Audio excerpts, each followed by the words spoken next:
Olá pessoal, sou Lucas Vargas, sou CEO do Grupo Zap.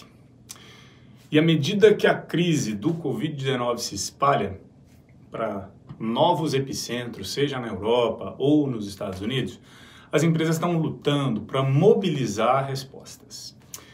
Não há respostas fáceis devido à imprevisibilidade dessa dinâmica da doença, da falta de experiência prévia relevante e também da ausência de instruções que as autoridades, sejam governamentais, internacionais, possam nos trazer, que sejam fáceis de serem executadas, plugadas.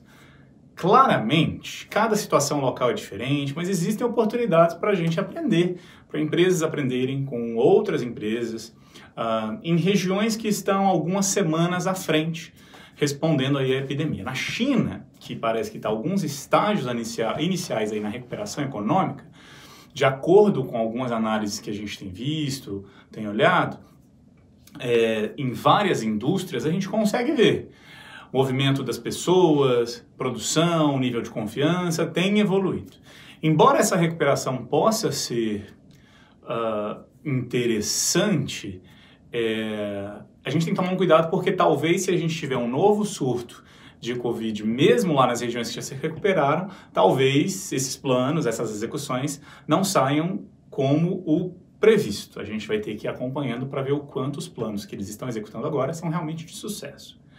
Mas olhando diversos exemplos ao redor de setores na China, eu achei que ia ser interessante trazer aqui 5 movimentos que já começaram por lá e que poderiam ser tropicalizados, de certa forma. É claro que a China tem os seus próprios sistemas políticos, administrativos, que são diferentes dos nossos, bem como costumes sociais, mas muitas dessas lições me parecem aqui que elas podem ser, sim, replicadas. Vamos lá para elas. Primeiro, olhe para frente e reformule constantemente os seus esforços. Mas, de novo, falar sobre planejamento, Lucas, o que está claro agora é uma necessidade constante de replanejar. Por definição, as crises têm uma trajetória bastante dinâmica, que requer uma reformulação constante dos modelos, dos planos mentais. E essa ignorância que a gente tem no início, não tem nada acontecendo, logo ela dá lugar a uma descoberta, que depois vai aí para um planejamento, e depois resposta à crise, estratégia de recuperação, estratégia depois da recuperação, e aí por fim vem reflexões e aprendizados. Essa é a curva que normalmente a gente percebe. A gente já viu que esta crise em particular tem um impacto super rápido. Então esses processos que a gente está comentando de planejamento e execução precisam ser ainda mais rápidos. Dito isso, caso a liderança da sua imobiliária, por exemplo, não se envolver, você corre o risco de a empresa ficar presa em vários processos muito complexos de coordenação interna e vai ser lenta para reagir às mudanças nessas circunstâncias. Na China, algumas das imobiliárias reportaram ao portal líder de lá, o portal imobiliário líder que se chama FANG, eles comentaram que nos estágios iniciais do surto, eles revisavam essa dinâmica, essa estratégia, esse plano diariamente em alguns casos. Repriorizavam os esforços de planejamento, de acompanhamento comercial, algumas vezes na semana. Então, ao acompanhar continuamente os planos de gestão de crise em 5 semanas desde o início do surto, vale lembrar, na semana do Ano Novo Chinês, que foi o surto por lá, a última semana de janeiro, que a gente comentou aqui em um outro vídeo. Então, 5 semanas depois desse surto, algumas imobiliárias que estavam acostumadas a ter entre 30 e 50 vendas por semana, grandes imobiliárias, tiveram 2 ou 3 semanas com 0 vendas. Já tinham voltado a ter semanas depois de 5 semanas, bateram aí em 30 vendas. O que eu estou querendo dizer? Pode ser que seja algum caso isolado dessas imobiliárias, mas no estudo que a FANG fez, estas imobiliárias tinham essa característica comum, a existência de um planejamento que sim é revisto mais de uma vez por semana. Então, voltaram a atividade boa fazendo isso. Segundo ponto, realoque a equipe de maneira flexível para as diferentes atividades que você tem dentro da imobiliária. Em certas empresas chinesas, como restaurantes, por exemplo, os funcionários não conseguiam realizar suas atividades regulares, ficaram todos fechados, então não sabia o que fazer. Em vez de dar licença ou desligar funcionários, muitas dessas empresas criaram alternativas, como realocar os funcionários para atividades novas que antes não existiam, seja de planejamento da crise, por exemplo, ou mesmo emprestavam seus colaboradores para outras empresas. Aqui no Brasil, para dar um exemplo, uma empresa de tecnologia teve uma super demanda para o produto que eles vendiam por causa da crise. Na crise, eles precisavam contratar operadores de call center. E aí eles fizeram isso como? Foram falar com outras empresas que tiveram o impacto reverso. Tiveram pouca demanda nas primeiras semanas de crise e queriam ser desligados, aqueles colaboradores. Então, dentro das imobiliárias, as responsabilidades certamente podem também ser ajustadas, transferidas. Dentro do funil de marketing e vendas, por exemplo, a gente já percebe que as últimas transações que estavam lá descendo no funil vão sendo fechadas e deixam de existir leads quentes que estão próximos ao fechamento. A pesquisa da DataZap, do início de abril, mostra motivos pelos quais os clientes estão postergando a decisão de comprar ou de alugar. Eu postergo minha decisão de comprar por indefinição do mercado devido à crise, ou eu postergo a minha decisão de alugar porque eu não consigo visitar. Natural que, caso a quarentena se prolongue, as transações vão diminuir, mas não significa que não existam leads a serem trabalhados, que sejam novos leads por canais digitais, do Grupo Zap, por exemplo, ou mesmo a base de leads antigos que já está dentro das imobiliárias. Tem ali uma boa fonte a ser nutrida. E esse trabalho de qualificação, de entender o momento do potencial do cliente, é normalmente um trabalho de profissionais de marketing. É uma boa oportunidade de aproveitar a capacidade dos profissionais de vendas para apoiar na qualificação do lead, trazendo esse lead um pouco mais para perto da ponta do funil, mais perto da transação. Então, realoque a sua equipe, reorganize os processos para garantir que você tenha uma maior eficiência. Esse é o ponto 2. E o ponto 3 é altere o seu mix de canais de vendas. O varejo pessoal e físico foi bastante afetado nas cidades onde a gente teve a quarentena, né? As empresas chinesas rapidamente distribuíram os esforços de vendas para novos canais, tanto nas empresas B2B quanto nas B2C, focadas em outras empresas. No caso das imobiliárias, tanto na China quanto no Brasil, a gente viu uma queda significativa dos leads gerados por placas. Placas funcionam? Sim, quando tem fluxo nas ruas.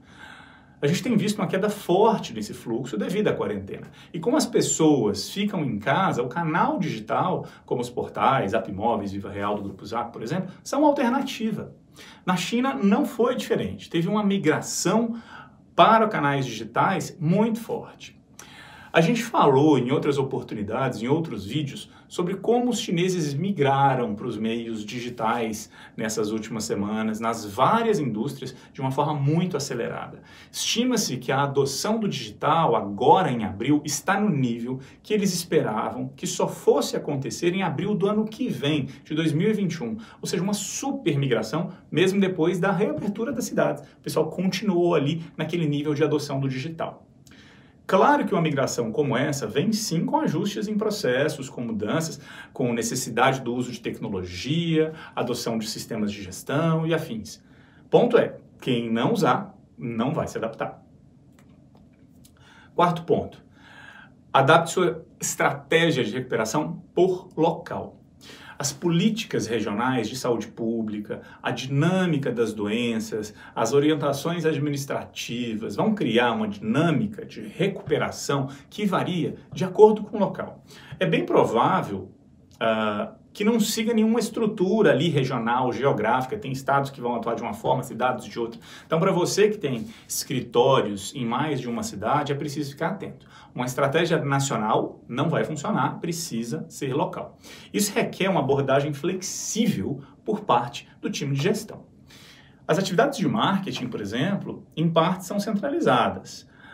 Precisam se atentar a esses contextos locais, entendendo melhor como nutrir leads em uma certa cidade, atender às forças de vendas de uma certa cidade, que precisam refletir aí essas diferenças regionais na velocidade de recuperação esperada, no sentimento do consumidor e nas necessidades desses consumidores.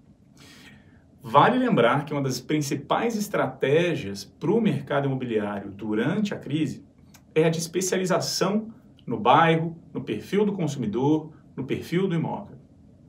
Isso não tem nada a ver com China, mas sim com o mercado imobiliário, na veia. É um tema para um vídeo exclusivo, para a gente falar só sobre especialização, mas eu achei que valia a pena trazer aqui. Mas fechando aqui o item 4, adaptar a estratégia localmente, que é um tipo de especialização, é fundamental. Por fim, quinto ponto, descubra os novos hábitos de consumo que já estão sendo formados. Eles não vão embora.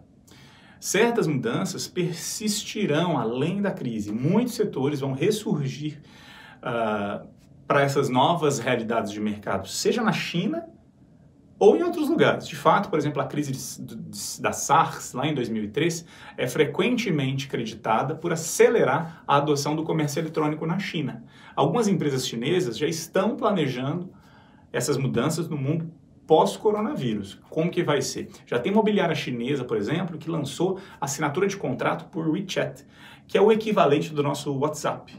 Olha só que legal. O que vai acontecer por aqui? Vamos teletransportar para cá e pensar. A gente já viu, por exemplo, algumas autarquias que deixaram de pedir um ofício para atender alguma solicitação, trabalhando com e-mail, por exemplo. A gente já viu diversas imobiliárias implantando o processo de atendimento via WhatsApp. A gente já viu vários consumidores assinando contratos de forma digital. Consumidores deixando de olhar anúncios que não têm endereço completo, porque eles não conseguem ver qualquer região, enquanto eles não conseguem visitar. Ou imóveis, anúncios que não têm vídeo, também não estão, alguns não deixando de ser vistos. Se não colocar o endereço completo, vai perder venda. Esses hábitos não vão mudar depois da crise. É preciso se adaptar já. Cada dia que passa significa que você está ficando para trás, se não anda junto dessa mudança. Essas são as 5 lições. Então, olhe para frente e reformule constantemente esses seus esforços. Realoque a equipe de maneira flexível para as diferentes atividades. Altere o seu mix de canais de vendas. Adapte a sua estratégia de recuperação por local. E descubra os novos hábitos de consumo que estão sendo formados. Eles não vão embora. Sem dúvida, novas lições vão surgir da China, da Coreia, da Itália. Eventualmente, as empresas dos Estados Unidos, que adotam uma abordagem de alta frequência para aprender, aplicar lições de outras regiões, vão poder proteger melhor seus times, seus negócios, e a gente vai aprender com isso.